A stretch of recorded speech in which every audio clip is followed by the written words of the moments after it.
Some calls for help never get answers. In the middle of the night, a voice whispers frantically into a phone, only for silence to follow. Sometimes the location is real, but no one is there. Sometimes the person calling is never seen again. And sometimes something much stranger is going on. Tonight, we're going deep into the most disturbing 911 calls ever made. Calls that remain unsolved, unexplained, or simply too chilling to comprehend.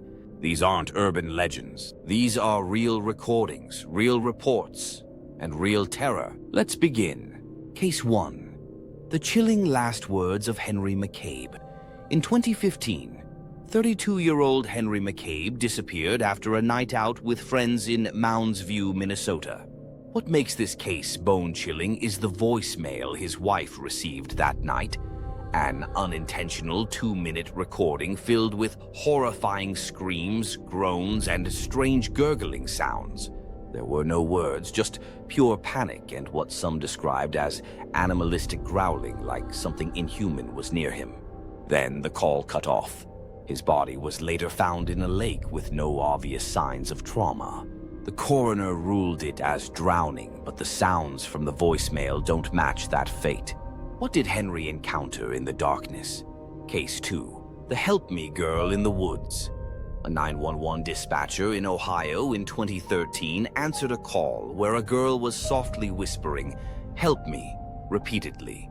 There was no background noise, no screaming, just a faint, almost robotic cry. The call lasted less than a minute before it disconnected. The number was untraceable.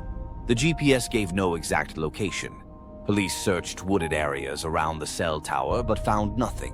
No missing person reports matched. To this day, no one knows who that girl was, or if it was a person at all. Case 3. The man who called while already dead. In 2008, a 911 call came in from the phone of Charles Peck, who had just been in a Metrolink train crash in California that killed 25 people. Hours after the crash, Charles's phone made 35 calls to loved ones. His fiancée, his son, his brother. But every time they answered, there was only static or silence. The calls stopped just before rescue crews found his body. According to coroners, he had died on impact.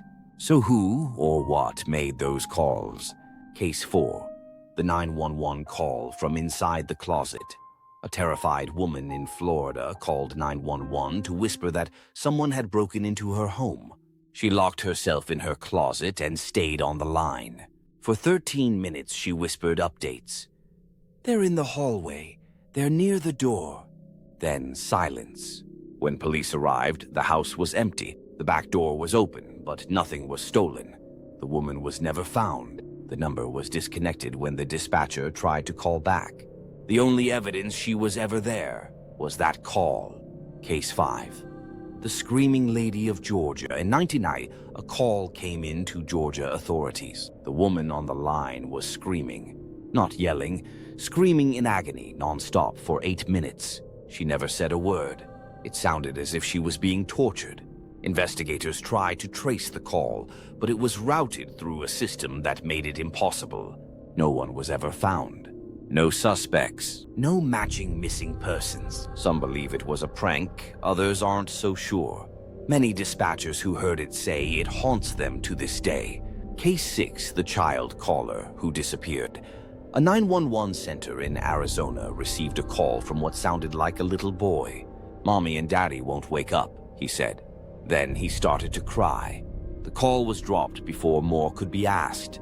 Police traced the location to a trailer park, but when they got there, no one in the area had a child matching that voice. No unconscious adults, no injuries, no signs of a child at all. And the number, it was never registered to a device. Case 7, the haunted caller in Black-Eyed Kids territory. 2016, a woman in West Texas reported that 2 children were knocking on her door at night, asking to come in and use the phone. She refused, unsettled by their pitch-black eyes. Later that night, she called 911 saying, "They're back, they won't stop knocking. They're saying they can smell me." The dispatcher tried to keep her calm. She screamed, dropped the phone and the line went dead. When police arrived, the house was wide open. She was gone. The only evidence was a cracked phone screen still connected to the call. Case 8, the vanishing camper. A man camping solo in Oregon called 911 around 3 a.m. "I hear something. It's circling my tent," he whispered. "It sounds wet, like it's dragging something." The call lasted 47 seconds. The man screamed once and then silence. A search team found his camp 3 days later. His tent was torn, his gear scattered. But there was no blood, no body, and no animal tracks.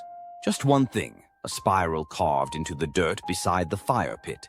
Case told, "I don't know where I am." A woman in Ontario called 911 saying she had just woken up in an unfamiliar place with foggy memories and no idea how she got there. "I think I'm underground," she said. She described stone walls and the smell of earth. She was crying, disoriented and clearly terrified. Then she whispered, "Something's here with me," and the call cut off.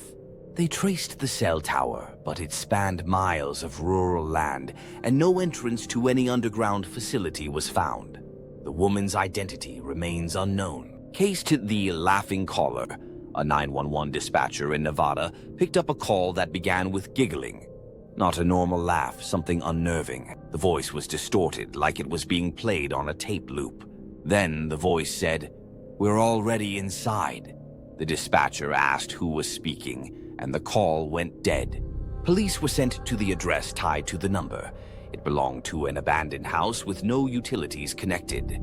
The phone never recovered. We think of 911 as the lifeline between danger and safety, a human voice in the void. But sometimes the call doesn't bring closure. Sometimes it only brings deeper questions. Are these simply coincidences, lost records, or something more? Something not meant to be explained? You decide. If you're still listening, remember, not every call gets answered, and not every answer brings peace.